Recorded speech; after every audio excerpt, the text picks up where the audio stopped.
So we are now on part 3 of our lesson, Programming Fundamentals. So now we'll be discussing about variables.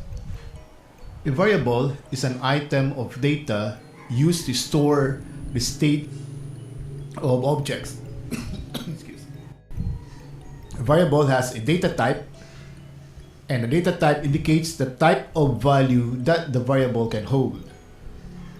And it also has a name or an identifier. So the variable name must follow rules for identifiers. So how do we declare and initialize variables? So to declare a variable, we use the following syntax. So we have the data type followed by the name of the variable, and then optionally, so we have the square bracket, that means it is optional, is equal to initial value. Note that the values enclosed in the lesser than and greater than sign are required values. So we always to have the data type and the name, while those values inside the square bracket are optional. So again, the initial value is optional. So this is the syntax. So here is an example program. So declaring and initializing variables, sample program. So you have the public class variable samples, public static void main. So here is an example of how we declare variables.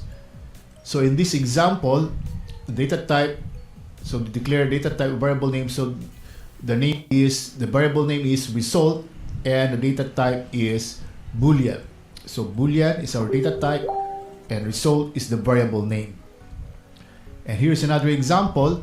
Declare a data type with the variable name and option. So variable name option, so that's the variable name, and then later on assign a value to this variable. So here in this line, we declared the variable option with the data type char or character. And then on the next line, we assign the value, the C, to the variable option. And then in the next example, declare a data type with the variable name grade. So that's a variable name grade. Double data type. So that's a data type. And initialize to 0.0. That's why we have this one. So again, this is our data type. This is the variable name. And then we have here our initial value equal to 0.0.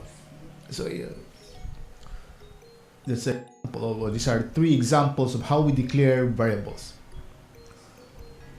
So declaring and initializing variables coding guidelines. It is always good to initialize your variables as you declare them. So use descriptive names for your variables.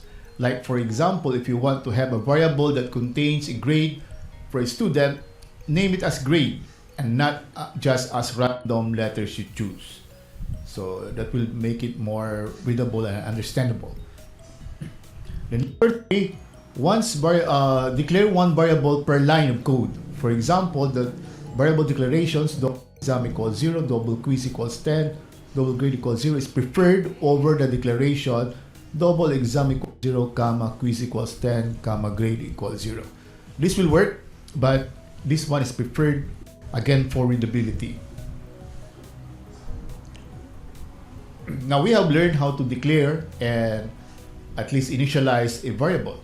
Now how do we print or how do we output the value of a variable? So in order to output the value of a certain variable, we can use the following commands. So you have System.out.print line, ln, that's line, or System.out.print. So we'll see the difference between these 2 statements or commands later on. So here's an example. So outputting variable data sample program. So we have public class out variable, public static void main. So we have learned what is this method. So we have here int value equals 10. So again, int here is the data type, value is the name of the variable, and 10 is the initial value. Char x, so character x, data type, this is the variable name. So in example, we haven't placed, or in this line rather, we haven't placed any value to x yet. And on the next line, assign the character a to x. So how do we print this value? So we just use System.out.println value. So this will print 10. So actually this is the output of the program. So that's a 10. Then System.out.println the value of x. So this is a string constant or a literal. Then this just display this value. If you still remember in our hello world, if it is enclosed in double quote, it's a literal or a constant, then it will just display this. Plus here is used to join the variable or the value variable x to this string. So what is the value of x? The value of x is a. So the output of this is the value of x equals, and then the contents of x, which is actually a. So the value of x equals a. So that is the output of this particular line.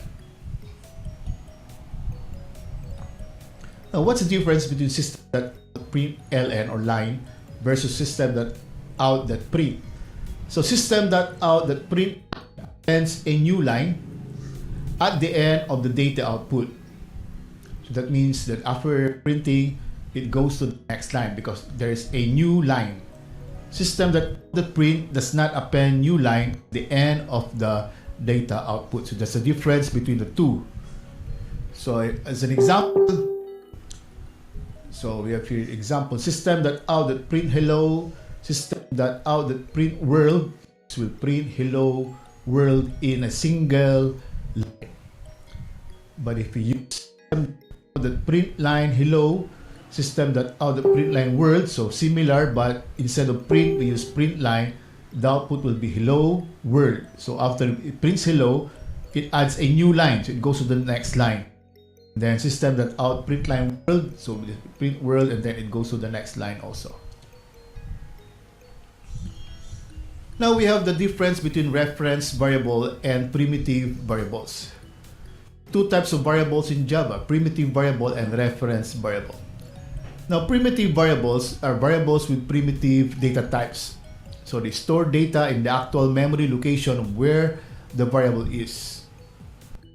So again, the data is stored in the actual memory location where that particular variable is signed.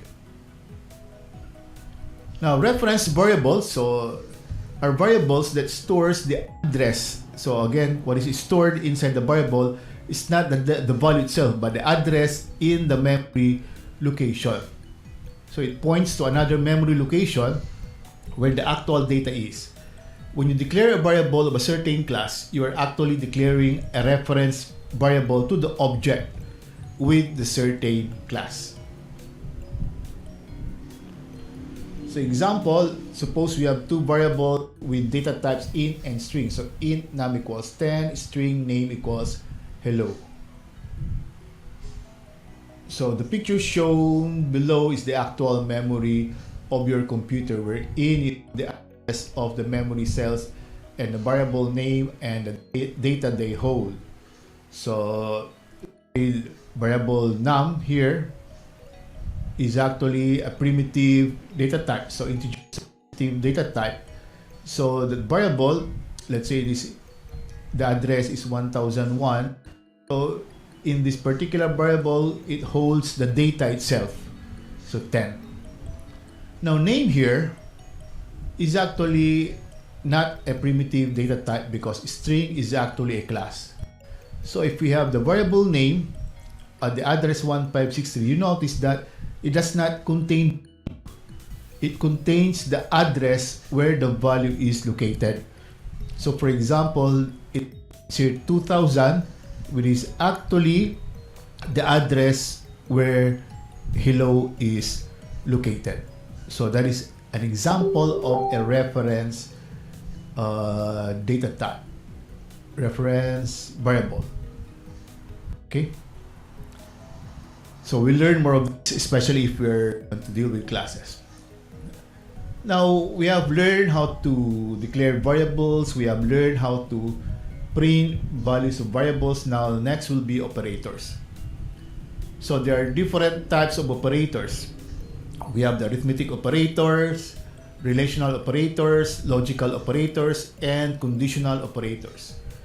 These operators follow a certain kind of precedence so that the compiler will know which operator to evaluate first in case multiple operators are used in one statement. So what are the operators in Java? We have the plus, that is to add, so adds OP1 and OP2. Asterisk is for multiplication, so this multiplies op1 by op2, operator 1 by operator 2. Division, so if we have this one, op1 divided by op2, so op1 by op2. And the percent sign is for remainder divide. So op1, that's also op1 divided by op2, but instead of equating the quotient, we get the remainder. And dash is for subtraction, so op1 minus op2, subtract op from op1. So here are examples. So let's say we have a program here that declares integer I equals 37 and j equals 42, double x equals 27.475, double y is equal to 7.22. So variable values, so this will display the value of I, the value of j, the value of x, the value of y. And then adding, so I plus j equals plus, so this is now our expression. We add I and j. And this is also another expression, adding a and y.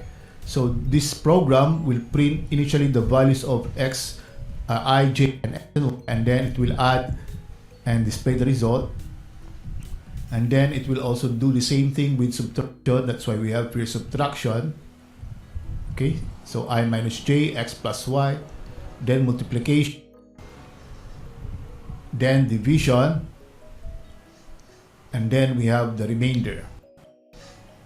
And then mixing data types.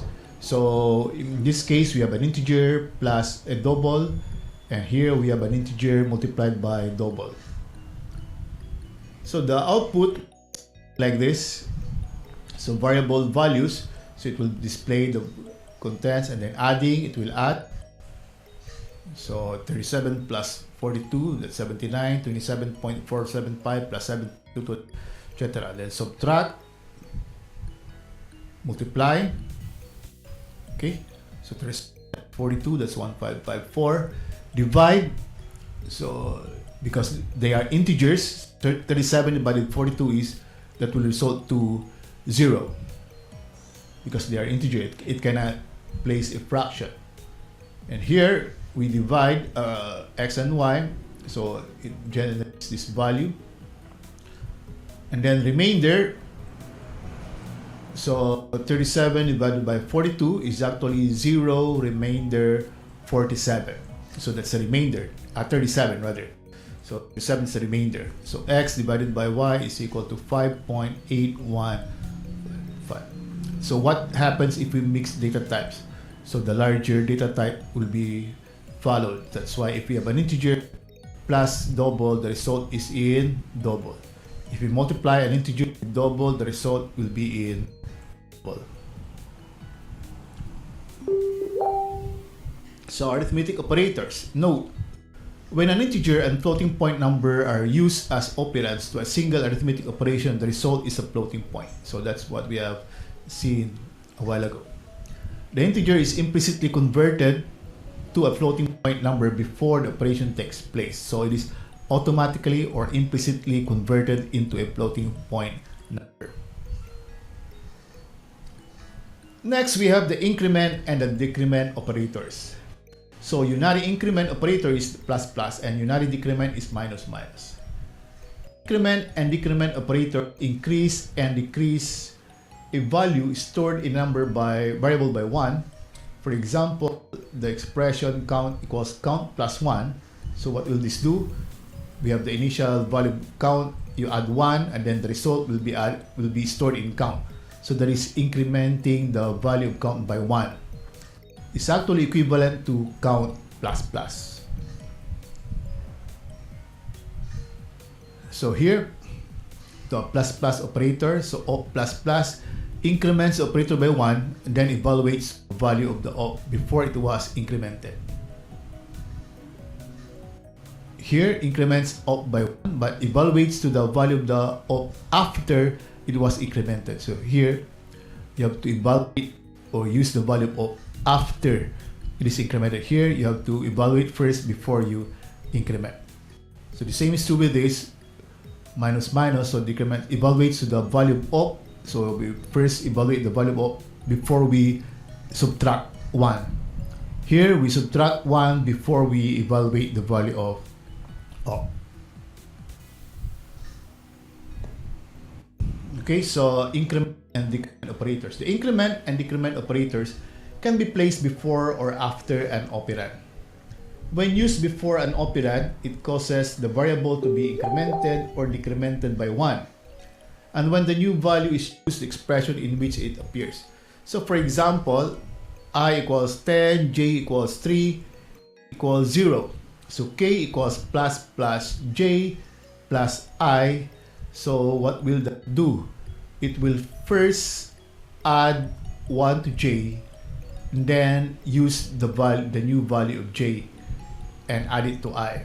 So that's the same as 3 plus 1, so that becomes 4 plus 10. So the result is 14. So you have to add first because you notice the plus plus is before the value of j. So when the increment or decrement operators are placed after the operand, the old value of the variable will be used. So the old value will be used in the expression. So for example here, j plus plus then plus I.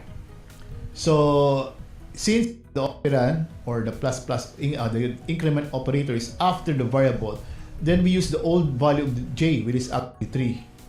Then plus 10 equals 30. So the first one will result to 14 and the second one will result to 13. So take note of that. So increment and decrement operators coding guidelines always keep expressions containing increment and decrement operators simple and easy to understand. So if you can understand your formula, then you have to maybe break them down to make them simpler. Okay, so that ends, or let's see if we still have. Yeah, we have to end here and we'll continue on the next part. So thank you very much for watching this video.